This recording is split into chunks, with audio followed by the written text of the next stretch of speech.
சூரத்து ராத் என்ற அத்தியாயமும் சூரத்து இப்ராஹிம் என்ற அத்தியாயமும் ஓதி முடிக்கப்பட்டன.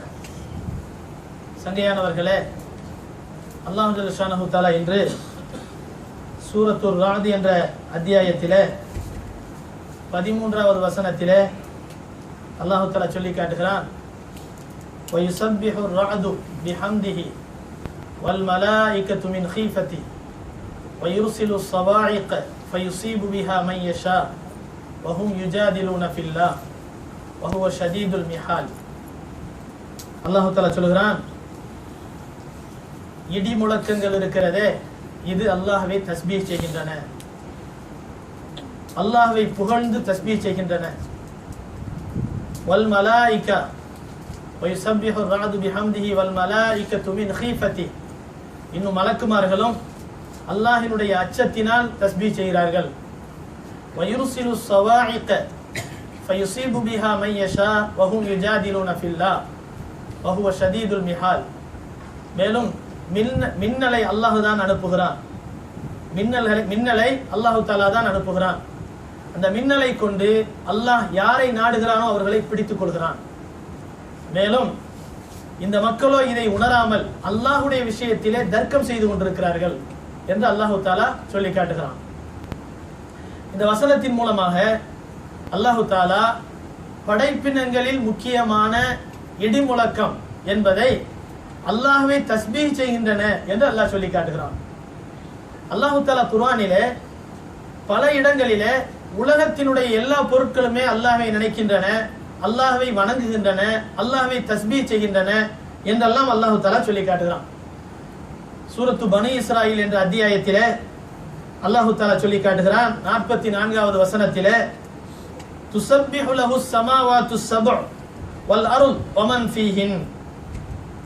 அல்லாஹ்வை தஸ்பீஹ் செய்கின்றன வானங்களும் பூமியும், வானங்களும் 7 வானங்களும் பூமியும், மேலும் அவற்றில் இருக்கக்கூடிய படைப்பினங்களும்.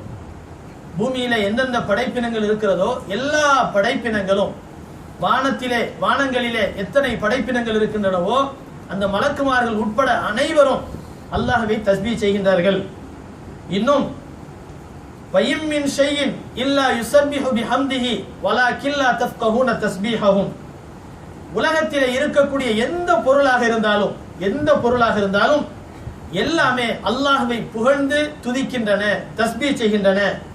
ஆனால் வலாக்கின் லா தஃப்கஹூன தஸ்பீஹஹும், அவற்றினுடைய தஸ்பீஹ்களை நீங்கள் உணர மாட்டீர்கள், விளங்க மாட்டீர்கள். இன்னஹு கான ஹலீமன் கஃபூரா, நிச்சயமாக அல்லாஹ் சாந்தம் மிகுந்தவனாகவும் மன்னிப்பாளனாகவும் இருக்கின்றான் என்று அல்லாஹ் தஆலா சொல்லி காட்டுகிறான்.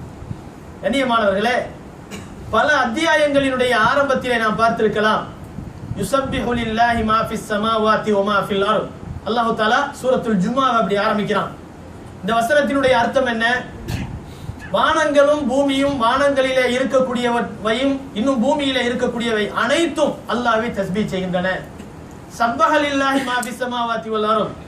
இன்னும் வானங்களும் பூமியும், வானங்களிலே இருக்கக்கூடியவைகளும் அல்லாஹ்வை தஸ்பீஹ் செய்கின்றன. இப்படி பல வசனங்களின் மூலமாக அல்லாஹ் தஆலா நமக்கு என்ன விஷயத்தை சொல்லி காட்டுகிறான் என்றால், எந்த பூமியில இருக்கக்கூடிய எந்த பொருளாக இருந்தாலும், வானங்களிலே இருக்கக்கூடிய எந்த பொருளாக இருந்தாலும் எல்லாமே தஸ்பீஹ் செய்கின்றன. அல்லாஹ் தஆலா சூரத்துல் ஹஜ் என்ற அத்தியாயத்திலே சொல்லி காட்டுகிறான், அலம் தர, நீங்கள் பார்க்கவில்லையா, அன்னல்லாஹ, நிச்சயமாக அல்லாஹ், யஸ்ஜுது லஹு, அந்த அல்லாஹ்வுக்கு சஜிதா செய்கின்றன, மன் ஃபிஸ் ஸமாவாதி வல் அர்லி வஷ்ஷம்சி வல் கமர் வன் நுஜூம் வல் ஜிபால். அலம் தர அன்னல்லாஹ யஸ்ஜுது லஹு மன் ஃபிஸ் ஸமாவாதி வல் அர்த் வஷ்ஷம்சு வல் கமரு வன் நுஜூமு வல் ஜிபாலு வஷ்ஷஜரு வத்தவாபு வகதீரும் மினன் நாஸ்.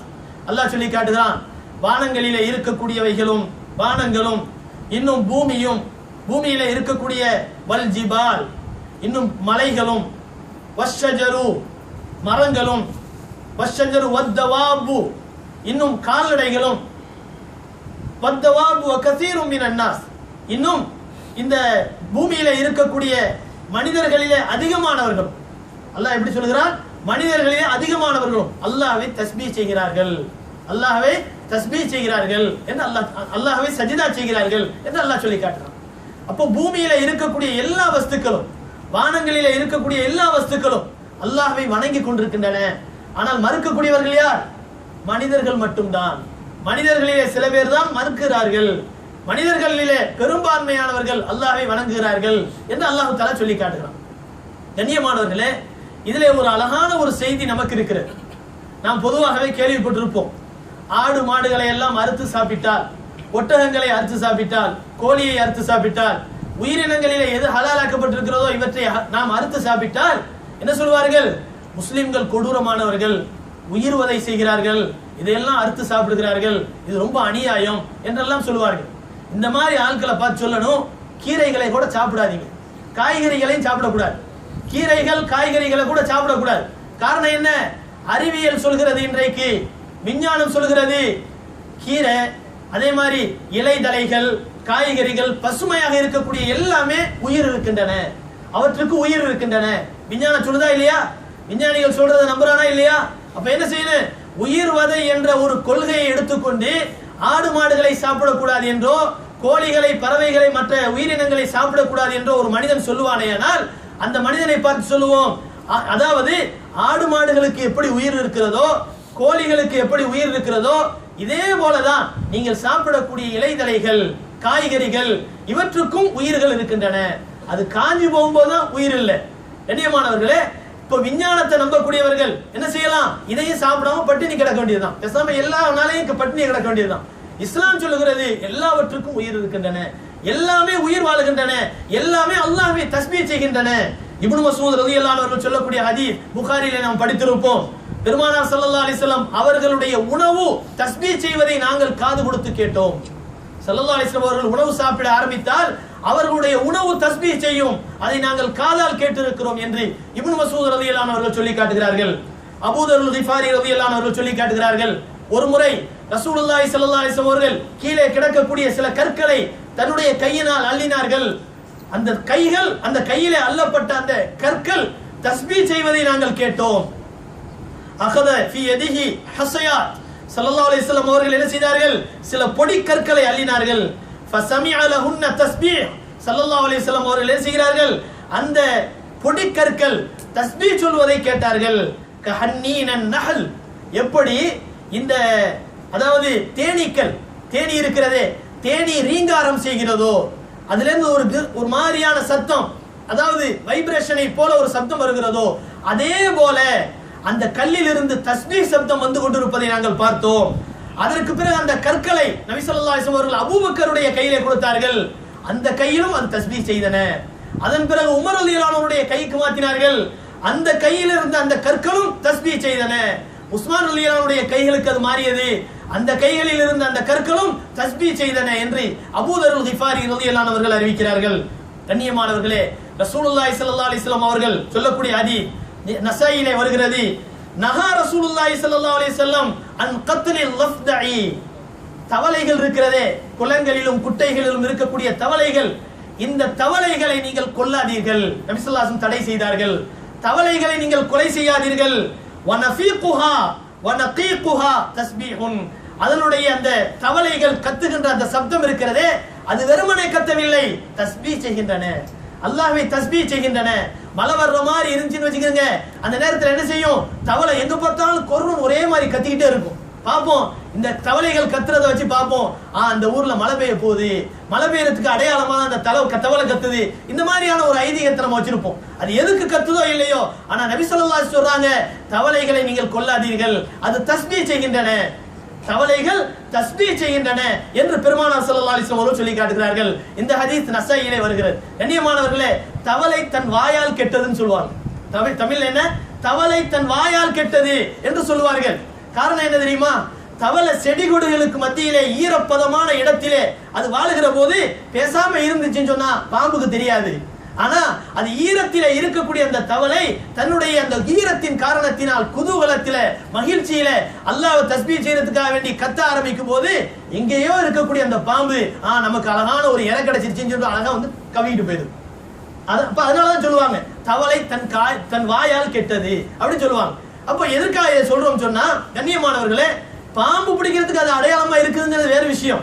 ஆனால் நபி ஸல்லல்லாஹு அலைஹி வஸல்லம் சொல்கிறார்கள், தவளையை நீங்க கொல்லாதீங்க, அது அல்லாஹ்வை தஸ்பீஹ் செய்கின்றன என்று பெருமானார் ஸல்லல்லாஹு அலைஹி வஸல்லம் அவர்கள் சொல்லி காட்டுகிறார்கள். ஒரு முறை பெருமானார் ஸல்லல்லாஹு அலைஹி வஸல்லம் அவர்கள் வாகனத்தின் மீது அமர்ந்தவர்களாக சில சஹாபாக்கள் தங்களுக்குள்ளே பேசிக் கொண்டிருப்பதை காணுகிறார்கள். பெருமானார் ஸல்லல்லாஹு அலைஹி வஸல்லம் அவர்கள் சொன்னார்கள், தோழர்களே, உங்களுடைய இந்த வாகனங்களை மிம்பர் மேடைகளாக ஆக்கி விடாதீர்கள். பெருமானார் ஸல்லல்லாஹு அலைஹி வஸல்லம் சொன்னார்கள், மர்ர அலா கௌமின் வஹும் உகூஃபுன் அலா தவாபின் லஹும் வரவாஹின் லஹும். அதாவது ஸல்லல்லாஹு அலைஹி வஸல்லம் அவர்கள் ஒருமுறை அவருடைய வாகனங்களில் அமர்ந்து பேசிக் கொண்டிருந்த கூட்டத்தார்களின் கடந்து போய் கொண்டிருந்தார்கள். ஃபகால லஹும், ஸல்லல்லாஹு அலைஹி வஸல்லம் சொன்னார்கள், இர்கபூஹா சாலிமத்தன், வாகனங்களிலே நீங்கள் பயணம் செய்வதாக இருந்தால் நீங்கள் சலாமத்தான முறையிலே அதற்கு எந்த நோவினையும் கொடுக்காமல் தகுதியான அடிப்படையிலே அதிலே நீங்கள் பிரயாணம் செய்யுங்கள். வதஊஹா சாலிமத்தன், களைப்பு ஏற்பட்டுருச்சா அதுக்கு என்ன செஞ்சிருங்க, ஓய்வு எடுக்கிறதுக்காக வேண்டிய அதை சலாமத்தான முறையில விட்டு வையுங்க. வலா தத்தகிதுஹா கராசிய, அதை இந்த வாகனங்களை நீங்கள் மிம்பர் மேடைகளாக ஆக்கி விடாதீர்கள், உங்களுடைய இருப்பிடங்களாக இருக்கைகளாக ஆக்கி விடாதீர்கள். லியஹாதீதிக்கும் ஃபித்துருகி வல் அஸ்வாக், கடை வீதிகளிலும் இன்னும் பாதைகளிலும் நின்று பேசிக் கொண்டிருப்பதற்காக வேண்டி அதை இருக்கைகளாக நீங்கள் ஆக்கி விடாதீர்கள் என்று பெருமானார் ஸல்லல்லாஹு அலைஹி வஸல்லம் சொல்லிவிட்டு சொன்னார்கள். இதான் நம்ம சிந்திக்க வேண்டிய ஒரு விஷயம். ஃபருப்ப மருகூபத்தின், பிரயாணம் செய்யப்படக்கூடிய எத்தனையோ வாகனங்கள், அது கழுதையா இருந்தாலும் சரி, குதிரையா இருந்தாலும் சரி, அல்லது ஒட்டகமா இருந்தாலும் சரி, என்ன வாகனங்களிலே நீங்கள் பிரயாணம் செய்கிறீர்களோ இந்த வாகனங்களிலே எத்தனையோ வாகனங்கள் கைருன் மின் ராக்கிபிஹா, அந்த வாகனத்திலே அமர்ந்திருக்கக்கூடிய அந்த பிரயாணியை விட மிகவும் சிறந்தது. அந்த வாகனத்திலே பயணம் செய்கிறாரே அந்த பயணிக்கக்கூடிய மனிதரை விட மிகவும் சிறந்ததாக இருக்கின்றன. காரணம் என்னவென்று சொன்னால் வாக்தரு திக்ரில்லாஹி மின்ஹு, காரணம் என்னவென்றால் வாகனிக்கக்கூடிய அந்த மனிதனை விட அந்த வாகனம் அல்லாஹ்வை அதிகமாக திக்ர் செய்கின்றன, அல்லாஹ்வை அதிகமாக திக்ர் செய்கின்றன, தஸ்பீஹ் செய்கின்றன என்று பெருமானார் ஸல்லல்லாஹு அலைஹி வஸல்லம் சொல்லி காட்டுகிறார். கண்ணியமானவர்களே, நாம் குதிரையின் மீது அமர்ந்து செல்வதால், நாம் ஒட்டகத்தின் மீது அமர்ந்து செல்வதால், நாம் கழுதையின் மீது அமர்ந்து செல்வதால், நல்லா புரிஞ்சுக்கிறோம், கழுதையின் மீது அமர்ந்து செல்வதால் அந்த கழுதையை விட நம்ம ரொம்ப சிறப்பானவங்க நம்ம நினைச்சிடக்கூடாது. நம்ம அல்லாஹ்வை திக்ர் செஞ்சாதான், அல்லாஹ்வை தஸ்பீஹ் செஞ்சாதான், அல்லாஹ்வை வணங்குபவர்களாக இருந்தால்தான் அந்த குதிரையை விட சிறந்தவர்கள், அந்த ஒட்டகங்களை விட சிறந்தவர்கள், அந்த கழுதையை விட சிறந்தவர்கள். இல்லை என்றால் யாரும் கோபிச்சுக்கிற கூடாது. நாம் அல்லாஹ்வை தஸ்பீஹ் செய்யவில்லை என்றால், திக்ர் செய்யவில்லை என்றால், அல்லாஹ்வை மறந்தவர்களாக வாழ்வோமேயானால் நாம் வாகனிக்கக்கூடிய அந்த கழுதையை விட நாம் மோசமானவர்கள். நாம் வாகனிக்கக்கூடிய அந்த கழுதை தான் நம்மை விட சிறந்தது. இது நாம் சொல்லவில்லை, ரசூலுல்லாஹி ஸல்லல்லாஹு அலைஹி வஸல்லம் அவர்களும் சொல்கிறார்கள், அல்லாஹ்வும் சொல்கிறான், அல்லாஹ்வும் குர்ஆனிலே சொல்லி காட்டுகிறான். கண்ணியமானவர்களே, நம்முடைய தகுதியை நாம் உணர வேண்டும். அல்லாஹ்வை நாம் திக்ர் செய்கின்ற போதுதான் நாம் உயர்ந்தவர்கள், அல்லாஹ்வை தஸ்பீஹ் செய்கிற போதுதான் நாம் உயர்ந்தவர்கள். அல்லாஹ்வை எப்பொழுதுமே வணங்கிக் கொண்டிருக்கக்கூடியவர்களாக இருந்தால்தான் நாம் உயர்ந்தவர்கள். இல்லை என்றால் நாம் அஷ்ரஃபுல் மக்லூகாத்திலே ஒருவன் என்று சொல்லுவதற்கு தகுதி அற்றவர்கள் நாம். காரணம் என்னவென்றால் எத்தனையோ வாகனங்கள், சாதாரண பிராணிகள் அல்லாஹ்வை தஸ்பீஹ் செய்து கொண்டிருக்கின்றன, அல்லாஹ்வை வணங்கிக் கொண்டிருக்கின்றன, அல்லாஹ்வை திக்ர் செய்து கொண்டிருக்கின்றன. அல்லாஹ்வை திக்ர் செய்யக்கூடிய எந்த பொருளும் அல்லாஹ்விடத்திலே மிக சிறந்தவர்களாக கருதப்படுகிறார். அது மட்டுமல்ல, ரசூலுல்லாஹி ஸல்லல்லாஹு அலைஹி வஸல்லம் அவர்கள் ஒரு தடவை சஹாபாக்களுக்கு மத்தியிலே பேசிக் கொண்டிருக்கிறார்கள். அப்பொழுது ஒரு மனிதர் வந்தார். அந்த மனிதர் படோடாபமான ஆடையை அணிந்திருந்தார். அந்த மனிதர் என்ன செய்கிறார், பட்டு ஆடை அணிந்திருந்தார்.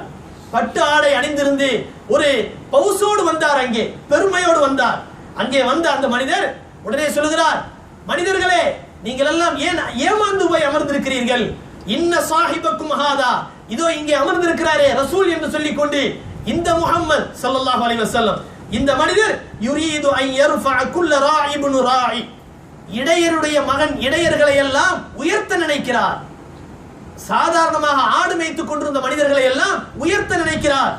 வயலவு குல்ல ரஸின் இப்னு ரஸின், தலைமைக்கு சொந்தக்காரர்களாக இருக்கக்கூடிய பெரும்பெரும் தலைவர்களையும் தலைவர்களுடைய பிள்ளைகளையும் தாழ்த்த நினைக்கிறார்.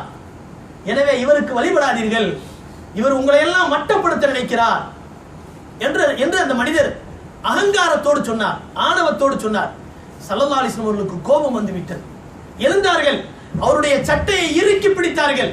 பிடித்து சொன்னார்கள், ஆணவக்காரனே, நீ அணிந்திருக்கக்கூடிய ஆடையை எங்களுக்கு சொல்கிறது நீ ஒரு மோசக்காரன், நீ ஒரு ஆணவக்காரன். நீ அணிந்திருக்கக்கூடிய பட்டாடையை ஆணவக்காரர்களை தவிர வேறு யாரும் அணிய மாட்டார்கள் என்று சொல்லி ஸல்லல்லாஹு அலைஹி வஸல்லம் அவர்கள் அதன் பிறகு அமைதி அடைகிறார்கள். திரும்ப அமர்கிறார்கள்.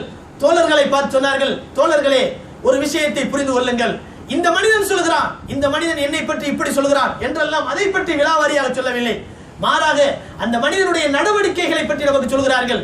ரசூலுல்லாஹி ஸல்லல்லாஹு அலைஹி வஸல்லம் சொன்னார்கள், தோழர்களே அறிந்து கொள்ளுங்கள், எப்பொழுது நூஹ் அலைஹிஸ்ஸலாம் அவர்களுக்கு வஃபாத்தினுடைய நிலை வந்ததோ, கடைசி நேரம் நெருங்கியதோ, அந்த நேரத்தில் நூஹ் அலைஹிஸ்ஸலாம் அவர்கள் தங்களுடைய 2 மகன்களை அழைத்தார்கள். 2 மகன்களை அழைத்து சொன்னார்கள், மகன்களே உங்களுக்கு நான் பல விஷயங்களை உபதேசம் செய்கிறேன். ஆமுருக்குமா பிஇஸ்னைன், 2 விஷயங்களை உங்களுக்கு நான் ஏவுகிறேன். வ அன்ஹாக்குமா பிஇஸ்னைன், 2 விஷயங்களை விட்டும் உங்களை நான் தடுக்கிறேன் என்று சொல்லிவிட்டு சொன்னார்கள், நான் ஏவக்கூடிய விஷயங்கள் என்ன தெரியுமா? ஒன்று, லா இலாஹ இல்லல்லாஹ் என்று சொல்லுங்கள். காரணம், இந்த கலிமாவினுடைய மகத்துவம் என்ன தெரியுமா?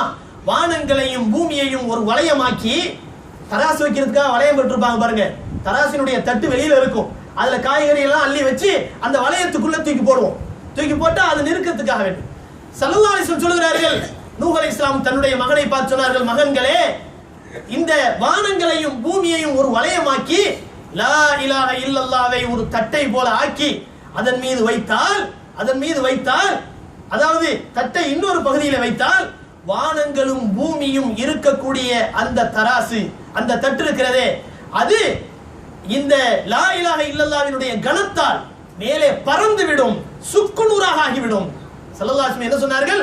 வானங்களையும் பூமியையும் ஒரு வளையமாக்கி அதன் மீது லா இலாஹ இல்லல்லாஹ்வை வைத்தால் இந்த லா இலாஹ இல்லல்லாஹ்வினுடைய கணத்தால் வானங்கள் பூமி அனைத்தும் சுக்குநூறாக மாறிவிடும் என்று பெருமானார் ஸல்லல்லாஹு அலைஹி வஸல்லம் சொல்கிறார்கள், நூஹ் அலைஹிஸ்ஸலாம் சொல்கிறார்கள். எனவே இந்த கண்ணியத்தை மனதிலே கொண்டு லா இலாஹ இல்லல்லாஹ்வை நீங்கள் சொல்லுங்கள். அடுத்தபடியாக சுப்ஹானல்லாஹி வ பிஹம்திஹி என்று அதிகமாக சொல்லுங்கள். சுப்ஹானல்லாஹி வ பிஹம்திஹி என்று அதிகமாக சொல்லுங்கள். காரணம் என்னவென்று சொன்னால், இந்த சுப்ஹானல்லாஹி வ பிஹம்திஹி என்பதுதான் உலகத்தினுடைய அத்துணை வஸ்துக்களினுடைய உணவாக இருக்கிறது. அத்துணை வஸ்துக்களினுடைய உணவாகும் என்பதாக நூஹ் அலைஹிஸ்ஸலாம் அவர்கள் சொன்னார்கள். உலகத்துல உயிரினம் என்று இருந்தால் அதுக்கு உணவு தேவைதானே? நாம சாப்பிடுறோம், ஆடு மாடுகள் சாப்பிடுகின்றன. ஆனால் எங்கேயாவது நம்ம மரங்கள் இதை சால்னாவை புரட்டி சாப்பிட்டு நம்ம பார்த்துருக்கோமா? ரொட்டி போட்டு சாப்பிட்டு இருக்குதா எங்கேயாவது? ஆடு மாடுகளாவது எங்கேயாவது இலைத்தலைகளை சாப்பிட்டுக்கிட்டு போய்கிட்டு இருக்குது. ஆனால் இந்த மரங்கள், செடி கொடிகள், கற்கள், ஆறுகள், மலைகள், அதே மாதிரி எத்தனையோ இந்த பல படைப்பினங்கள் இருக்கின்றன. இந்த படைப்பினங்கள் எல்லாம் எங்கேயாவது சாப்பாடு போட்டு சாப்பிட்டு பார்த்திருக்கிறோமா? அல்லது இலை தலைகளை சாப்பிட்டு பார்த்திருக்கிறோமா? அல்லது கிழங்குகளை ஏதாவது சாப்பிட்டு பார்த்திருக்கோமா? இல்ல. அப்படின்னா அது எப்படி உயிர் வாழ்கின்றன? விஞ்ஞானிகள் சொல்கிறார்கள் அதற்கு உயிர் இருக்கின்றன என்று. எப்படி உயிர் வாழ்கின்றன என்பதை பார்க்கிற போது அதைத்தான் ரசூலுல்லாஹி ஸல்லல்லாஹு அலைஹி வஸல்லம் சொன்னார்கள். நூஹ் அலைஹிஸ்ஸலாம் அவர்கள் தன்னுடைய பிள்ளைகளுக்கு சொன்னதாக சொல்கிறார்கள், சுப்ஹானல்லாஹி வ பிஹம்திஹி என்று நீங்கள் அதிகமாக சொல்லுங்கள். காரணம், இந்த தஸ்பீஹ் தான் எல்லா உயிரினங்களினுடைய, எல்லா படைப்பினங்களினுடைய உணவாக இருக்கிறது என்று சொல்லி காட்டுகிறார். அல்லாஹ் சொல்லி காட்டுகிறான், வயம் மின் ஷைஇன் இல்லா யுஸப்பிஹு பிஹம்திஹி வலாக்கின் லா தஃப்கஹூன தஸ்பீஹஹும். உலகத்திலே இருக்கக்கூடிய அத்தனை வஸ்துக்களும் அல்லாஹ்வை தஸ்பீஹ் செய்கின்றன, நீங்கள் அதை உணர மாட்டீர்கள். ஒரு ஹதீஸ் நம்ம அடிக்கடி கேள்விப்பட்டிருக்கிறோம். பெருமானார் ஸல்லல்லாஹு அலைஹி வஸல்லம் ஒரு வழியாக போனார்கள், 2 கபர்கள் இருக்கின்ற வழியாக போகிறார்கள். ஸல்லல்லாஹு அலைஹி வஸல்லம் கேட்டார்கள், இந்த கபரிலே யார் அடக்கம் செய்யப்பட்டிருக்கிறார்களா என்று கேட்டார்கள். ஆம், இன்னென்ன மனிதர்கள் அடக்கம் செய்யப்பட்டிருக்கிறார்கள் என்று சொல்லப்பட்டவுடன் பெருமானார் ஸல்லல்லாஹு அலைஹி வஸல்லம் சொன்னார்கள், இந்த 2 கபர்களிலும் இருக்கக்கூடிய மனிதர்கள் வேதனை செய்யப்பட்டுக் கொண்டிருக்கிறார்கள். எப்பொழுது பெருமானார் ஸல்லல்லாஹு அலைஹி வஸல்லம் என்ன செய்தார்கள்? உடனே அந்த 2 பேரும் மிகப்பெரிய பாவங்களுக்காக வேதனை செய்யப்படவில்லை. மாறாக ஒரு மனிதர் கோல் சொல்லி திரிந்தார். உலகத்திலே வாழுகிற போது அடுத்த மனிதர்களை பற்றி இன்னும் மனிதர்களிடத்திலே கோல் சொல்லி திரிந்தார். இன்னொரு மனிதர் சிறுநீர் கழித்துவிட்டு சரியாக சுத்தம் செய்யாதவராக இருந்தார். கண்ணியமானவர்களே, இந்த 2 விஷயத்தையும் நம்ம கவனத்தில் வைக்கணும். யோசனை பண்ணி பாருங்க, நம்ம நிலைமை எப்படி? சிறுநீர் கழித்து விட்டு எந்த அளவுக்கு நாம் சுத்தம் செய்கிறோம்? சுத்தம் செய்வது என்றால் என்னமோ சிறுநீர் கழிச்சிட்டு மேல தண்ணியை ஊத்திட்டா சரியா போச்சுன்னு நினைச்சிடக்கூடாது.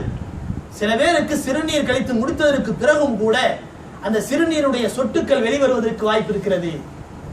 அந்த சூழ்நிலை இல்லாத வரைக்கும், மன திருப்தி அடைகிற வரைக்கும் நம்ம என்ன செய்யணும்? நம்ம அந்த சிறுநீரை சுத்தம் செய்யணும். சிறுநீர் கழித்து முடிச்சிட்டு தண்ணியை ஊத்தி முடிச்சதுக்கு பின்னால நம்ம பேசாம எந்திரிச்சு போயிடுறோம். அதுக்கு பின்னால சில சொட்டுக்கள் வருதுன்னு சொன்னா அந்த மாதிரியான மனிதர்களுக்கு தான் இந்த மாதிரியான வேதனைகள் உண்டாகின்றன. சிறுநீர் கழித்துவிட்டு சரியாக சுத்தம் செய்யவில்லை என்றால் அவர்களுக்கு கடுமையான ஒரு வேதனை செய்யப்படுகிறது என்று ஸல்லல்லாஹு அலைஹி சொன்னார்கள். அதே போல ஒரு மனிதன் இன்னொரு மனிதனை பத்தி பத்த வைக்கிறது, நம்ம பாஷையில சொல்றாங்க பத்த வைக்கிறது, மூட்டி விடுறது, இதெல்லாம் எவ்வளவு அதிகமா நடக்குது. ஒருத்த வரும்போது அவனை பார்த்தோன்னே அஸ்ஸலாமு அலைக்கும், உங்களை மாதிரி ஆளே இல்லைங்க. நம்ம எப்படி உங்களை மாதிரி மனுஷன் வருவாரா? எவ்வளவு பெரிய மனுஷன் நீங்க. பக்கத்துல இருக்கும்போது அவ்வளவு இனிக்க பேசுறோம். அந்த மனிதர் போயிடுறாரு, எவ்வளவு நல்ல கண்ணியப்படுத்துறாரு, ரொம்ப நல்ல மனுஷனா இருக்கிறாரு, அநியாயத்துக்கு ரொம்ப மனுஷனா இருக்கு, நல்ல மனுஷனா இருக்கிறாரு, இப்படி வேற அநியாயத்துக்கு ரொம்ப நல்ல மனுஷனா இருக்கிறாரு அப்படின்னு நினைச்சுட்டு நம்ம போயிடுறோம். போனதுக்கு பின்னாலதான் அவர் சுயரூபத்தை காட்டுறாரு. போறானே நல்ல மனுஷன் சொன்னல, பெரிய ஃப்ராடுங்க இவன். ஃப்ராடா இருந்துட்டு போறான், அல்லாஹ்ட்ட போய் தண்டனை வாங்க போறான். ஃப்ராடா இருந்தா இந்த ஃப்ராட பத்தி நீயே ஃப்ராடு தான பண்ணணும். கண்ணியமானவர்களே, அல்லாஹ் ஜல்ல ஷானஹு தஆலா ஒருத்தரை பத்தி இன்னொருத்தர் கோல் சொல்வதற்கோ புறம் பேசுவதற்கோ அனுமதி கொடுக்கல. அப்படி செய்தால் அந்த மனிதனுடைய சதையை இறைச்சியை சாப்பிடுவதற்கு சமம் என்பதை அல்லாஹ் குர்ஆன்ல சொல்லி காட்டுறான். கோல் சொல்லக்கூடாது. கோல் சொல்வது என்பது ஸல்லல்லாஹு அலைஹி வஸல்லம் சொன்னார்கள், அந்த மனிதன் கபரிலே வேதனை செய்யப்படுகிறான், கபரால் நெருக்கடிக்கப்படுகிறான். பெருமானார் ஸல்லல்லாஹு அலைஹி வஸல்லம் அதன் பிறகு என்ன செய்தார்கள்? அந்த ஒரு செடியை ஒடித்து அதனுடைய 2 பச்சை குச்சிகளை எடுத்து அந்த கபர்கள் 2 மீது நட்டி வைக்கிறார்கள். சொன்னார்கள், இந்த பச்சை காய்கிற வரை இந்த கபராளிகள் வேதனை குறைக்கப்படுகிறார்கள். காரணம் என்ன? அந்த செடி கொடிகளிலே பச்சை இருக்கிற வரை அவை செய்கின்ற தஸ்பீஹின் காரணத்தினால் அந்த கபராளிகள் வேதனை குறைக்கப்படுகிறார்கள். அப்படி என்றால் ஒவ்வொரு பச்சையிலும் ஒவ்வொரு பசுமையிலும் தஸ்பீஹ்கள் இருக்கின்றன. கண்ணியமானவர்களே, இதுல ஒரு விஷயத்தை நல்லா புரிஞ்சுக்கிறோம். சாதாரண இலைதலைகள் செய்யக்கூடிய தஸ்பீஹை கொண்டு கபராளிகளினுடைய வேதனை குறைக்கப்படுகிறது என்றால் நாம் எப்படி உயர்ந்தவர்கள்?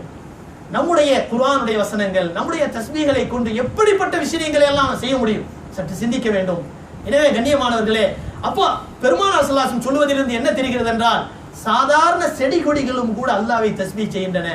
அது தஸ்பீஹ்னு சொல்லிட்டு பேசாம சும்மா இருக்கலே, அந்த தஸ்பீஹின் மூலமாக கபராளிகள் வேதனை குறைக்கப்படுகிறார்கள் என்று பெருமானார் ஸல்லல்லாஹு அலைஹி வஸல்லம் சொல்லி காட்டுகிறார்கள்.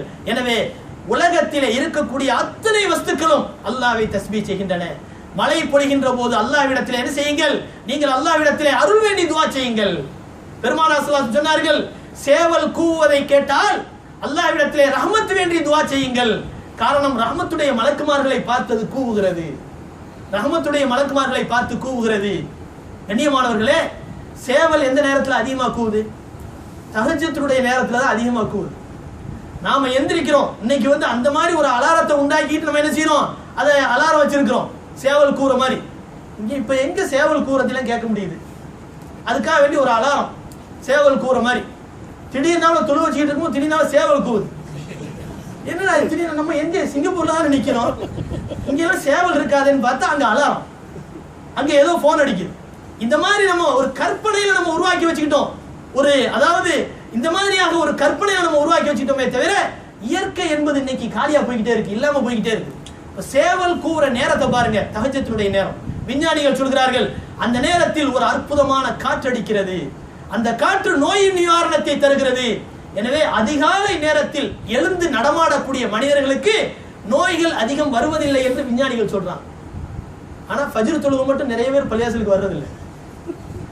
ஃபஜ்ர் தொழுகிறது மட்டும் அதிகமா என்ன செய்யறது இல்ல, யாரும் பள்ளிவாசலுக்கு வர்றதில்லை. மற்ற நேரங்கள்லயாவது ஓரளவு வர்றாங்க.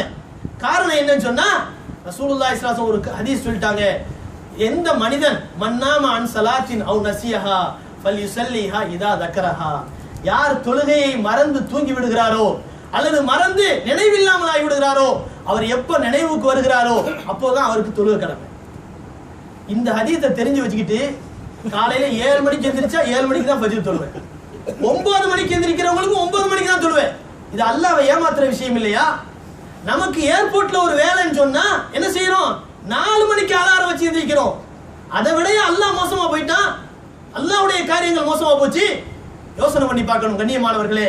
அல்லாஹ் தஆலா நமக்கு நிறைய அருள்களை கொடுத்திருக்கிறான், நிறைய வளங்களை தந்திருக்கிறான், நிறைய நன்மைகளை செய்திருக்கிறான்.